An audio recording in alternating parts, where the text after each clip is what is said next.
Merci de nous recevoir dans votre espace. Alors, vous pouvez nous raconter ce que vous faites ici?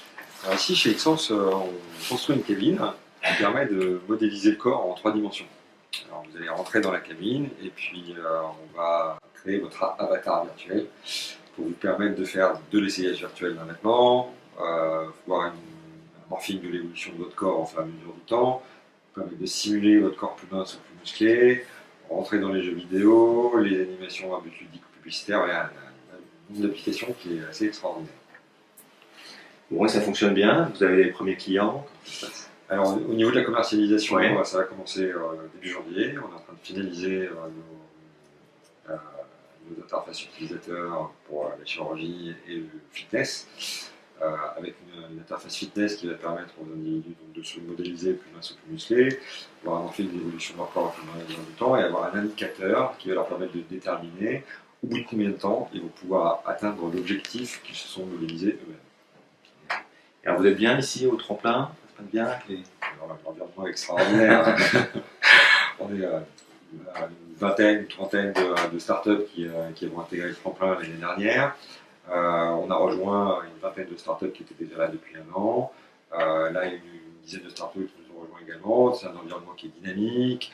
On est dans des infrastructures qui sont belles, qui sont vraiment agréables au quotidien. Donc on est vraiment extrêmement bien. Et puis c'est bien positionné. On est au cœur du 16e, entouré par le mythique stade du Parc des Princes et le stade Jean-Bouin, à 2 pas de la porte de Saint-Cloud. C'est extrêmement bien desservi, on est vraiment bien ici. Bon, juste une station Vélib, je trouve. Mais bon, D'accord. Et quel type de service vous bénéficiez avec Paris Info et donc la ville de Paris? Alors, au niveau de la ville de Paris, on est accompagné par un accompagnant de dirigeant qui est ici au tremplin. Ils organisent de manière régulière des formations, des événements qui nous permettent de faire du networking, qui est essentiel dans notre position.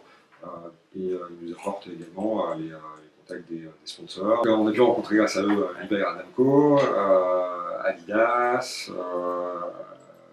Nike, des partenaires qui demain éventuellement pourront devenir nos clients. D'accord.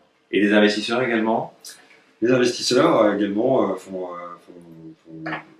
partie des personnes qui nous rencontrent assez régulièrement, des potentiels investisseurs, des partenaires de développement. On a rencontré une personne qui souhaite nous développer, donc a signé un contrat de partenariat pour développer notre produit au Japon. On a des contacts sur les États-Unis aussi. Il y a tout un environnement économique et un écosystème qui tourne autour de Paris Saint-Cloud qui est essentiel pour notre développement.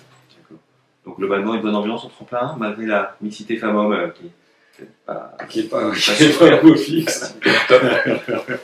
Justement, on pensait embaucher une jeune demoiselle en janvier. Là, on a fait une stagiaire qui va venir nous rejoindre. Une stagiaire.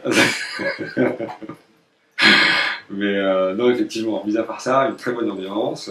On se fait des calls assez régulièrement. On échange pas mal d'informations. Il y a des synergies qui se créent, notamment là, on est en train de travailler avec 2 startups. Une startup qui s'appelle Elsie, qui fabrique des marqueurs pour pouvoir déterminer la quantité de graisse qui a été perdue au cours d'un exercice. Et puis une autre startup qui s'appelle Fitness Connect, qui fabrique des modules pour pouvoir faire du sport en extérieur, avec qui on essaie de développer un partenariat pour associer nos avatars en réalité augmentée sur leur module. Donc voilà, il y a pas mal d'échanges et les animateurs du tremplin font bien attention à faire en sorte que chaque start-up communique les unes avec les autres. C'est des métiers de compétition, de performance, et pourtant il y a de la coopération entre vous, ça n'empêche pas. C'est une compétition saine. D'abord, il y a quelques startups effectivement qui sont en compétition directe, mais la plupart d'entre nous sont sur des sujets complètement différents. Et en tant que dirigeant, on affronte les mêmes problématiques, les problématiques de cash, les problématiques de recrutement, les problématiques de commerce. Voilà. Donc c'est important qu'on se serre les coudes et puis qu'on avance dans la même direction tous ensemble. Pas de dopage. Pas de dopage.